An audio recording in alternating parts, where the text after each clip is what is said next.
Welcome back to Suryadev QST Reba's Property Matters. In recent times, it has become increasingly popular to buy apartments instead of a plot of land for reasons like security, amenities and ease of transaction. But there still are those who pick up plots as the investment is big and a plot's value appreciates faster. But is that reason enough to make a purchase? What are some of the issues you have to keep in mind before putting your money into a plot? We're just about to find out from R.L. Narayanan of Rank Associates. The difference between purchase of plot and other types of property is that, first of all, it is difficult to identify because you don't have a structure. So there are certain basic documents which you need to look into to understand whether the purchase is good or bad.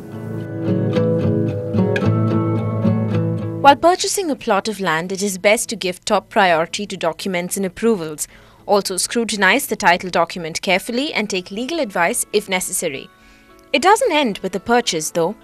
See, most people who purchase plots do not follow up on post-purchase formalities, like for example obtaining a patta. This patta is very important, which is a basic document which indicates the legal title, the position of the person holding the property is legal, can be verified with the patta. Any investor should ensure that all approvals related to the plot are in place, especially approvals by the property regulating bodies CMDA and the DTCP, and in some cases even the Panchayat Raj. Only then can he use the land for construction or any other purposes. Then you have to look at whether approvals are in place and what type of approvals have been obtained. Whether the approving authority is a correct authority is an issue which is basically legal and technical thing. So at times you may have an approval, but it may not be from the proper authority. The second is, it could be wholly unapproved, in which case even though you may purchase the property and the title is otherwise clear, one may not be able to put it to the use that they intend. A buyer should also check that the land doesn't come under a coastal regulation zone, in which case construction will not be possible. The buyer's status should also be taken into consideration. For instance, an NRI needs to follow different guidelines compared to a resident. Buyers should also be vigilant when it comes to checking the power of attorney. Typically in the outskirts, what happens is that somehow there is a group or there are certain persons working at this. They find out that there are problems. There is a power of attorney which is used in the execution of the document, and there has been a lot of impersonation. Mr. Guruswamy, a chartered accountant in the city, is a veteran when it comes to buying pieces of land, having invested in different areas through different means. And over time, he started advising people on the pros and cons of investing in plots. My top priority is that the title should be a clean one. Whether we get the plot, construct the plot, whatever money which we are going to invest, whatever amount which we are going to, the title should be clean and clear before we go ahead with any transaction with the buyer. Well, Mr. Guruswamy certainly got it right.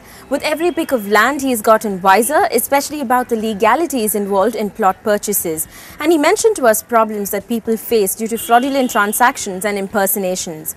Now, none of them are willing to appear on television as their cases are still pending in court. And then there's the big problem of encroachment. It could creep up overnight, and there's just one way of countering it. If it is a plot, normally it is open, and a person who purchases the property must make sure that it is secured either by fence or compound wall or otherwise. Physically, there can be encroachments, there can be acquisitions, a lot of issues may come to light if a system is built by the persons to have periodic inspection of the properties. Before taking the plunge, here are a few tips to keep in mind. One tends to make the purchase decision based on value of plots rather than the legal or title documents of the particular plot, because it's best to assume that all these plots will become valuable in course of time. So 5 years or 10 years later, it will be difficult for a person to reconstruct the documents what can be obtained now. Realty experts suggest that a buyer should have the originals or copies of the following documents after careful scrutiny: property title, sale deeds like settlement deeds, death or legal heirship certificate, encumbrance certificate for 13 to 30 years, patta, tax payment receipts, intervening documents like other agreements and power of attorney. And then there is the intangible problem of trust. Many potential buyers go by what a friend or relative has invested in. They also focus mainly on just the appreciation value of the land. The best way to avoid problems is to go through reputed sellers and to take legal advice at every step. Mrs. Shainu Verghese, a neighbour of mine, is thinking about purchasing a plot of land, and she has her mind made up on what she wants. Yeah, the first thing would be actually to look into the title of the particular plot and see that everything is okay about it. Then I would look into the locality, the approach road and the basic amenities, and see if there was an educational institution, a hospital, or a grocery store or whatever close by. But the most important thing would be to look into the title of the plot. So check your papers and check them again. With that said, we've come to the end of yet another show. If you want us to visit your beautiful home or feature your property on the show, make sure you write into us at feedback@ndtv-hindu.com, and we'll be sure to pay you a visit, because property matters. Until next time, goodbye.